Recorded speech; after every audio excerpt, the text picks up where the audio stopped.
आमतौर पर अर्जुन को महाभारत का नायक माना जाता है। वो अर्जुन जिसने पांडवों के लिए जीत की इबारत लिखी। अर्जुन का वो गांडीव जिसे अग्निदेव ने खुद अर्जुन को दिया था। गीता में कृष्ण अर्जुन को सव्यसाची यानी कि वो व्यक्ति जो दाएं और बाएं दोनों हाथ से बाण चला सकता है और धनंजय यानी समृद्धि का निर्माण करने वाला ऐसे नामों से सुशोभित करते हैं। दोस्तों, मैं अतुल हूं।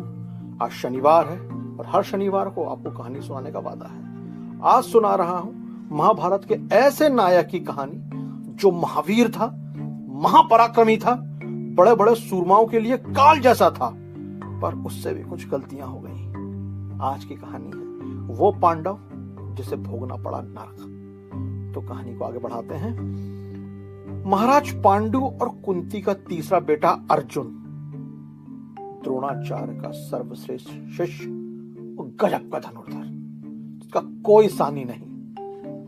अज्ञातवास के समय जब पांडव विराट नगर में अपनी पहचान छिपाकर रह रहे थे, तब दुर्योधन ने विराट नगर पर आक्रमण कर दिया।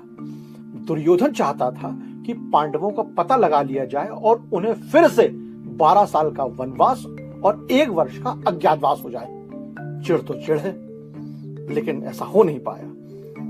ऐसे में विराट नगर में बृहन्नला के वेश में रह रहे अर्जुन राजकुमार उत्तर यानी विराट नगर के राजा के बेटे उत्तर के साथ अर्जुन कौरव सेना का सामना करने के लिए निकल पड़ते हैं। पांडवों ने अपने वृक्ष जो अस्त्र शस्त्र हैं वो एक शमी वृक्ष पर रख दिए थे कि भाई अब अज्ञातवास था, अज्ञातवास में छुपकर रहना था और अज्ञातवास कहीं पर बिताना था। अस्त्र शस्त्रों के साथ जा नहीं सकते थे, तो राज्य में जाने से पहले पांडवों ने अपने जो सारे हथियार हो, सारा असलहा, गोला बारूद ऐसा समझ लीजिए, उन्होंने एक शमी के पेड़ पर रख दिया।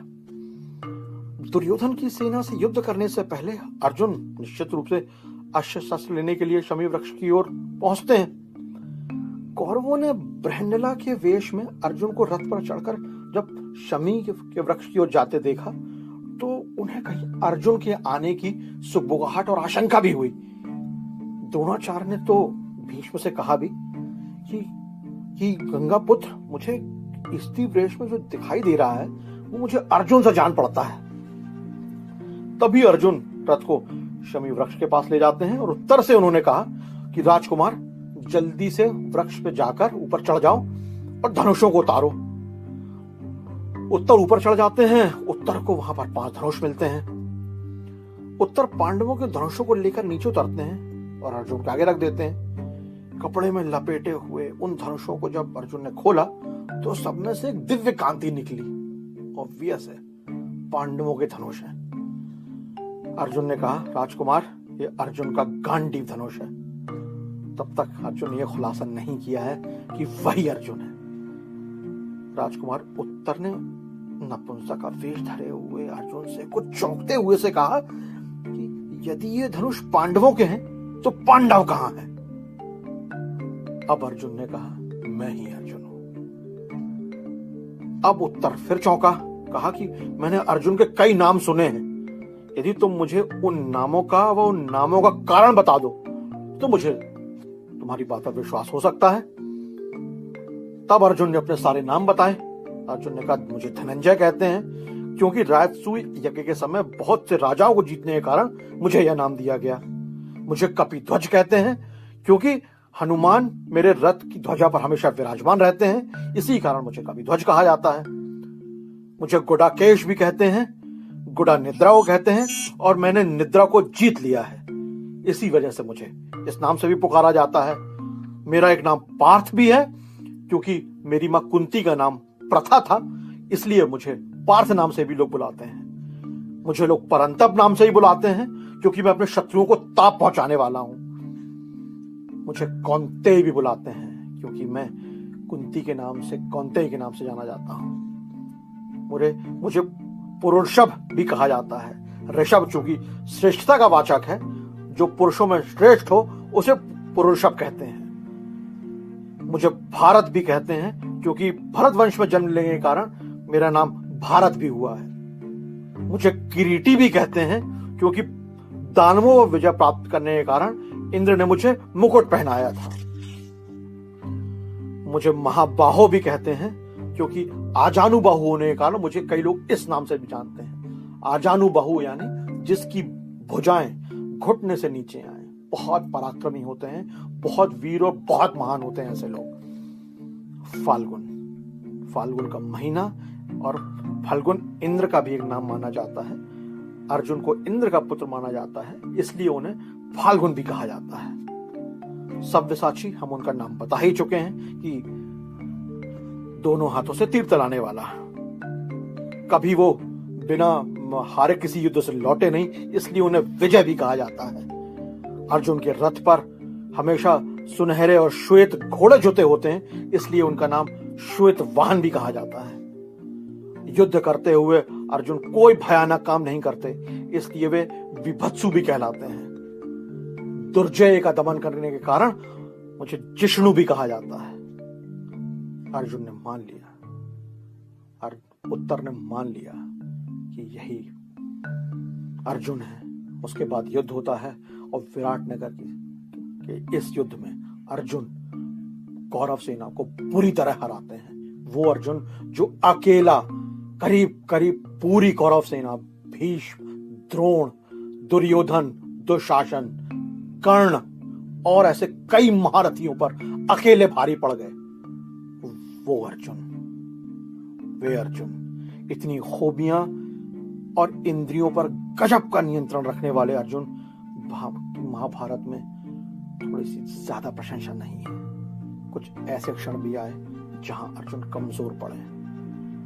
जब पांचों भाई हिमालय की यात्रा पे गए महाभारत के बाद, फिर वहीं से वो ऊपर जाते हुए एक एक कर फिसल कर नीचे गए और इसके बाद वो स्वर्ग गए। युधिष्ठिर ऊपर तक जिंदा गए थे और ऐसा कहा जाता है कि वो सशरीर स्वर्ग गए।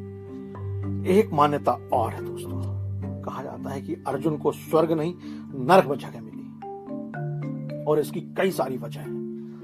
और माना जाता है कि अर्जुन घमंडी थे और दूसरे धनुर्धरों को तुच्छ समझते थे। एकलव्य के कौशल से अर्जुन बहुत असुरक्षित महसूस करते हैं। उन्हें शांत करने के लिए द्रोण एकलव्य को दक्षिणा में अपना दाहिना अंगूठा काटकर कान देने के लिए कहते हैं।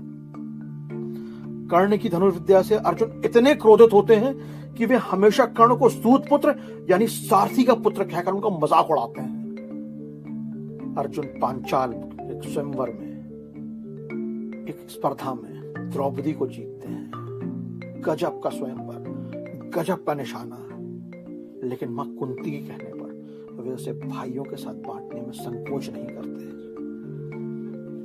दूसरे देशों के सफर में अर्जुन मणिपुर में चित्रांगदा से विवाह करते हैं, लेकिन अपनी पहली पत्नी द्रौपदी के डर की वजह से अर्जुन दूसरी पत्नियों को घर लाने की हिम्मत नहीं करते। कृष्ण की बहन सुभद्रा से भी अर्जुन विवाह करते हैं और उसे घर लाने के लिए उन्हें कृष्ण का थोड़ा सा प्रोत्साहन ही काफी होता है।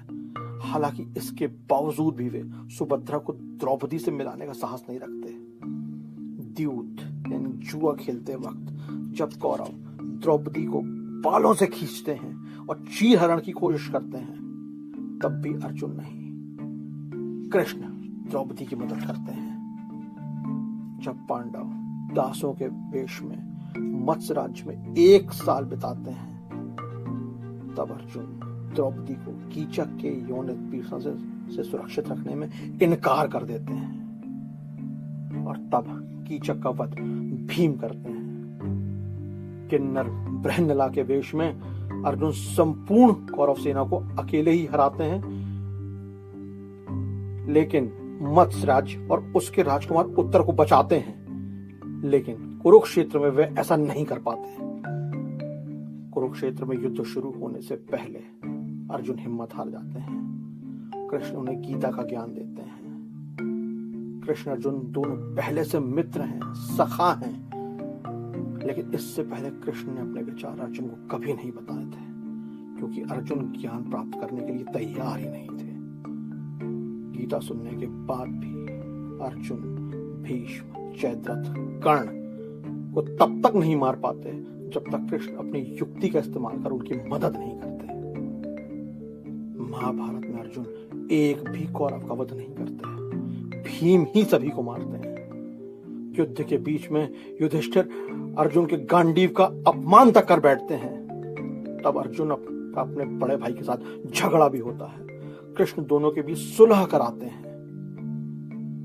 बस इन्हीं कुछ बातों के चलते अर्जुन को वो जगह नहीं मिली। अर्जुन जैसे महावीर को वो स्थान मिलते मिलते रह गया और उन्हें स्वर्ग में जगह नहीं मिलती। बस यही थी आज की कहानी। दोस्तों, अर्जुन सार्वकालिक महान धनुर्धर है, कोई सानी नहीं है उनका। लक्ष्य सिद्धि में तो वो टॉप पर है। मतलब जो आदमी ये प्रण कर ले कि मुझे क्या दिखाई दे रहा है, तो बस मुझे चिड़िया की आंख दिखाई दे रही है बचपन में, तो उसका कमिटमेंट का आप सोच भी नहीं सकते। उन्होंने छोटी छोटी ही सही लेकिन बड़ी गलतियां की, इसीलिए इतिहास ही नहीं भाग्य ने भी उन्हें माफ नहीं किया। हम सब भी ऐसे ही होते हैं, सब कुछ अच्छा करते हुए, सोचते हुए बस जरा सी चूक कर जाते हैं और यही जरा सी गड़बड़ हमारे उस बहुत बड़े पर भारी पड़ जाती है और हमें पता भी नहीं चलता। महानता अर्जित करना और महानता को हर सूरत में बनाए रखना दोनों अलग बातें हैं। जो दूसरी बात को साध लेता है वो ईश्वरीय हो जाता है। ज्यादा ज्ञान नहीं दूंगा। अगले शनिवार शाम 6 बजे आनी के YouTube चैनल पर फिर एक नई कहानी लेकर आऊंगा। तब तक स्वस्थ रहिए, खुश रहिए, अपनों के साथ रहिए और सुनते रहिए मुझे यानी अतुल को। जय हिंद।